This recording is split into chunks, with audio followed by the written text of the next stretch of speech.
Hello, everyone. Welcome back to Ask Coach V. So excited to be here. Hello, Coach Ivon. Hey, Coach V, and hey, everyone. I'm happy to be here for another great episode. I know, right? I really enjoyed this conversation. And if you just join us for the first time, this is a time that Coach Ivon and I talk about things that you guys are wondering, questioning, have hallucinations on. So he asked me questions that I don't even know what they are. And I do here answer for you at the best of my knowledge, right, Coach? Yeah, exactly. Like Coach V just said, agents always have questions, right? They're always asking, "What about this?" or "What do you think about that?" And we thought, hey, Coach V has a lot of answers. Why don't I ask her and see what she has to say? So we just try to keep it really organic. We try to keep it really free, and we try to have a nice conversation about it. And so far, we've been having a great time with it. I hope you guys have been enjoying it. Let us know if you have. Comment below. Say, hey, Yeah, I'm liking yeah. the episodes. I want to learn about this. I want to see about that, because that'll give us some great feedback to keep going in the future. For sure, Coach. Yeah, comment here below. Tell us what you like. You have suggestions. We're here to help. We do this, by the way, because we want to help our industry. We want to help you guys to lift, level up your mindset, your skills, and also get some answers, right, Coach? Yeah, so let's jump right into it and let's do it. So, okay, this first one is maybe a little different, Hmm. but I was following a discussion between some agents, and there was some complaining happening about working with other agents, and people were, venting a little bit and talking about all sorts of other stuff. And someone made the comment, and I'm going to read it: be the agent that other agents want to work with. And so my question for you, Coach V, is what does that mean? What does it mean to be the agent that other agents want to work with? What does it mean to be, a professional in this space that people enjoy doing business with? What a great question, right? And I love that because I've learned, Coach Yvonne, that anything we want to do, anything we want to become and make it better, one of the questions is that we have to ask ourselves, who do I have to be or who do I have to become to achieve that, right? And especially now, Coach, with this crazy, super, ultra competitive market, relationship counts a lot, right? And if you have a great relationship with a listing agent, you're already ahead of the game. So you want to really have the reputation, the credibility as a top agent. Let me give you a suggestion. Let me give an example. If you are writing an offer and it's going to have 10 offers, maybe, right? Competition. And you're going to compete with that. You did your job, you did your best with your buys and all. Now it's time for you to know everything about the seller, what the seller wants, what's important for them, right? Kind of prepare yourself to present the offer, right, Coach? Right. You got to go in there and compete. And compete. So how much connection, rapport with the other agent is important? Huge, right? How important it is. It's huge because you can get ahead of the game with the other ones, because if you compete in a field that pretty much many of the offers are similar, right? Maybe little difference. And now, as a top listing agent, because I used to list a lot, when I see a lot of offers and the difference in the price is not so much, and now the terms pretty much are the same, where do you think I'm going to guide my seller? To the agents that I like to work with, the ones that we know they are reliable, they have great work ethics, they're not complicated, and egotistic. So I would say you have to really build a great relationship with your colleagues. I heard one saying this before, and actually was my broker, Coach Jerry Abbott. Remember Jerry? Yeah, I remember, Jerry. What did he Yeah. say? When I first started selling real estate, he said, Vanda, always remember, clients come and go.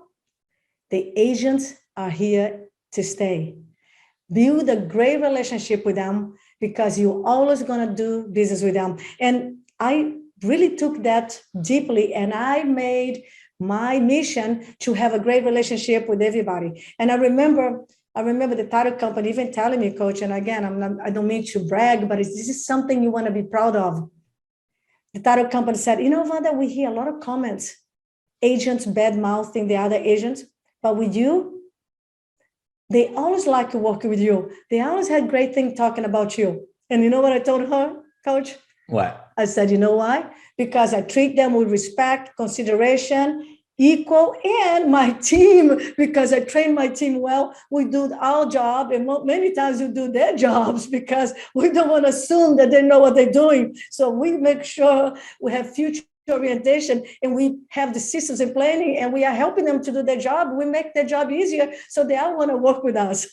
Yeah, that's a great point, right? It's like, if you can go out of your way to make their job easier, to help them, you should do it. Not only because, it helps them and it furthers your relationship, but ultimately it's also going to help your client, because at the end of the day, the most important thing is to get the best result for your client. And if you have a bad relationship with the agents you're going to work with, you can't do that as well. Yeah. 3 tips. Can I add 3 tips here to this, Coach? I think it's really good. Yeah, sure. Number one, keep your emotions out of the table. This is a business relationship. Okay. So even if you love the client, love the house, just remember the market is what the market is, and keep your emotions out of the table. If they are going crazy, egotistic on you, breathe, stop, and keep doing your beautiful thing. Go calm, kill with kindness. Just use your diplomacy and go for that. I love doing this, and I coach my team all the time with this on a role play, because it's negotiation, it's diplomacy. You don't have to buy into the energy of the agents. They are struggling with no money, or maybe the ego is out of control. So you got to keep your stuff together. Right. That's a big one, right? Don't buy into their energy. Don't buy into the emotion, and now keep everything cool. Build a relationship. Don't ever burn your bridge. Never, because today you are the listing agent. Guess what? Tomorrow they are the listing agent. Tomorrow they will have the listing. So it always goes around, and the karma is a bitch. So sorry, I had to say. That's okay. That's okay. So what I hear you saying is there's a lot of reasons, right? That it's important, and a lot of ways that you can do it. I mean, right away, if you're trying to help your buyers, having that relationship with the listing agent is going to help you get more information to make a competitive offer and to help your buyers. And whether you're selling or you're working with agents in another situation, you always want to make sure that you have that good relationship so that you can help your clients the best. So what are some specific things, Coach V, that agents can do to be that agent that's easy to work with, that's nice to work with? I love it. I love the question. The golden rule apply here. Treat others the way you want it to be treated. Yeah, that's a big one, right? Right. We teach our kids that. So isn't it true? So let me tell you a funny thing. One of my assistants who worked with me for 4 years, she did really well, and she decided to go and sell real estate. And sometimes happens. Sometimes the birds fly the nest, right? So she went to another company to become a real estate agent, a different company from mine. Later, we were talking because we are friends, and she told me, Vanda, I got to tell you something. I said, sure. She said, when I was at such company, and I told them I was your operator, your office manager for many years, they surrounded me, and they said, because most new agent, is she's a viper? Is she really like crazy to work with? Is she's like, because you see, unfortunately, many real estate agents think to be very, very successful, you have to be an asshole. I have to say it, or be, right? Or someone bad. And she said, I remember like yesterday, she said, no, in our office, we had synergy. We had the culture. We laugh. She had a dance for listings. When she got a listing, she had a dance for, she was demanding. She knew what she wanted, but she was always inspirational. So my point is, who do you have to become for them to do business with you? Treat them nicely. They're busy. Don't react. They're busy. Maybe they're not returning the calls. So instead of being upset with them, you don't return your calls. You don't care for me, or you this, no, you're burning your bridges. You always get more with sugar than you get with vinegar. So become the cool agent that is respectable, is nice, everybody likes to talk to. Make sure you make it easy for them to show your listings, to show your homes. Be respectful, have empathy, and put yourself in their place too, because again, what goes around comes around. Yeah, absolutely. And I would add just that, look, it's not always going to go right. Even if you put all the effort in to do your part, be nice, do all that stuff, sometimes it's not going to go your way.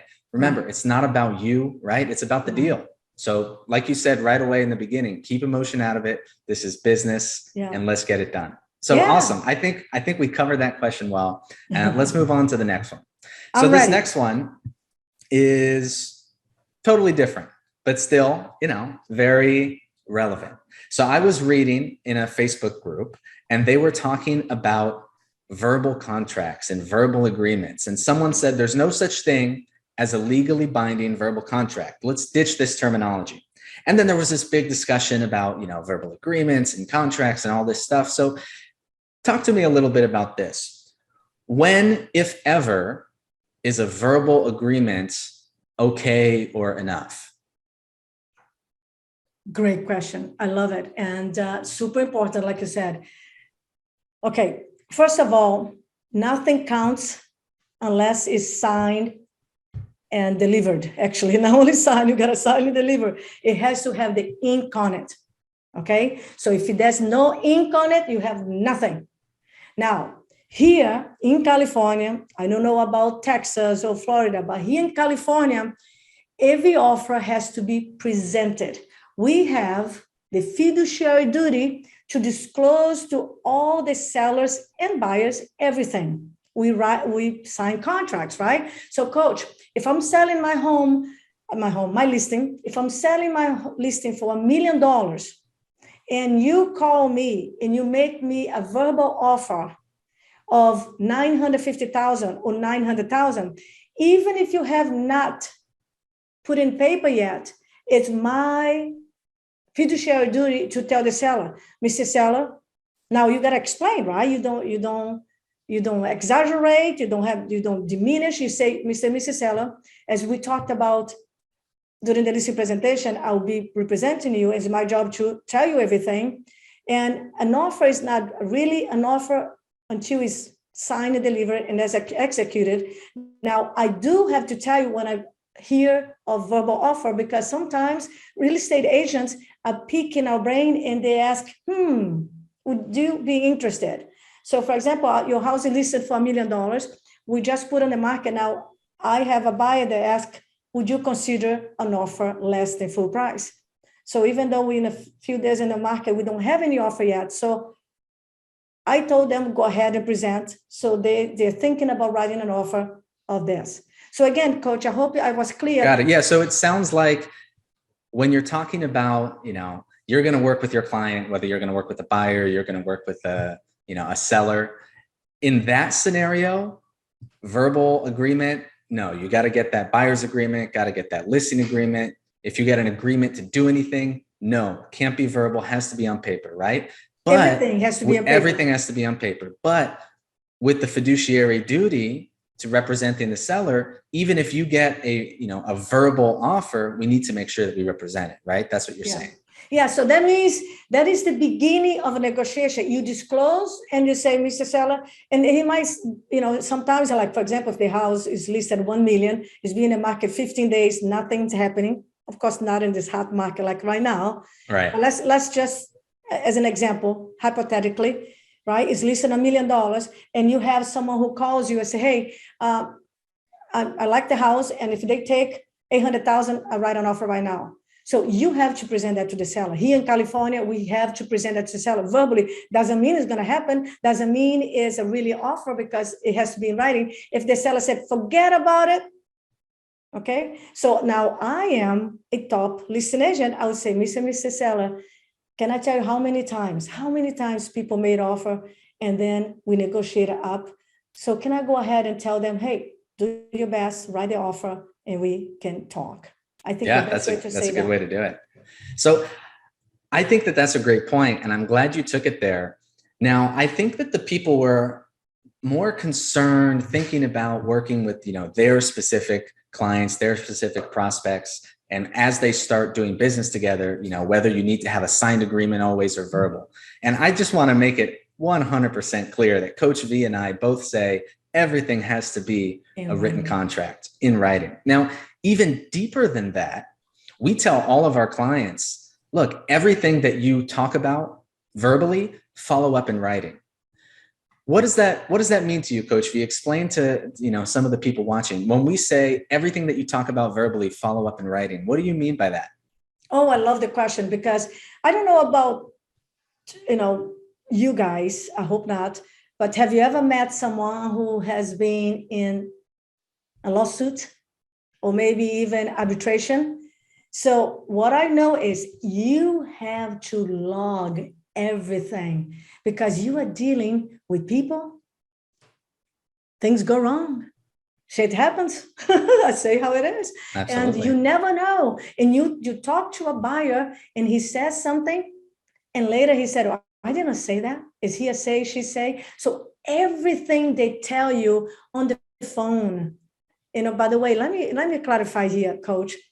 Texting is notification, is not for negotiation. So all of you listening to me right now, I hope you're not trying to negotiate through texting and trying to build rapport and set, you know, do things. Texting is for to start a conversation and notify people. So you better be talking to someone on Zoom, in person, on the phone, and whatever you talk, you follow up with an email. Now you can follow up with a text. Hey, Mr. Seller, according to our conversation, you instructed me to do this. Or according to our conversation, you said it's okay to do this. So if you leave a log, Ivon, makes sense, Coach? It makes sense. You have a log that's to so cover your powerful. ass. To cover your ass, because imagine that the wife says something, the husband says something, he say, she say, and now you have no proof of this conversation, no proof of this communication, and then you have a problem. Now you gotta go to arbitration. Now you gotta go to court. You stuck. So make sure everything is in writing for your log, for your formation. By the way, quick thing. I believe you got to be systematized for everything. Darlings, if you don't have a system for everything, you got to shift your mindset and up level your skills and systems. Coach, in my office, my assistant, when she calls, we had a log. It was name, so name, time, property address, regarding what. So everything there. So when people call, leave a message, even to leave a message, we knew, oh, John Smith called Wednesday, 11 o'clock, regarding the property 123 Main Street, and here was the message. So I had log for calls, I had logs for conversation, log for any details during listing presentation, buyer's presentation, contracts. So cover your beautiful path, make sure you don't have problems. So if the time comes, you have to go to court or arbitration, you set. Exactly. And you know what? It even goes beyond covering your ass. It turns into something that's good for the client because they have a paper trail to follow. So, you know, you're talking to them about staging and they say, okay, let's go ahead and stage, you know, we can pay this much. And then you send them that email. Hey, as per our conversation, we're going to hire the stager. It's going to cost this. We're going to start here. We're going to do that. Don't you think they appreciate having all that in writing so they can reference it? It's not just for you. It helps them too. So absolutely. Everything in writing. Verbal agreements are nice, but they're not enough.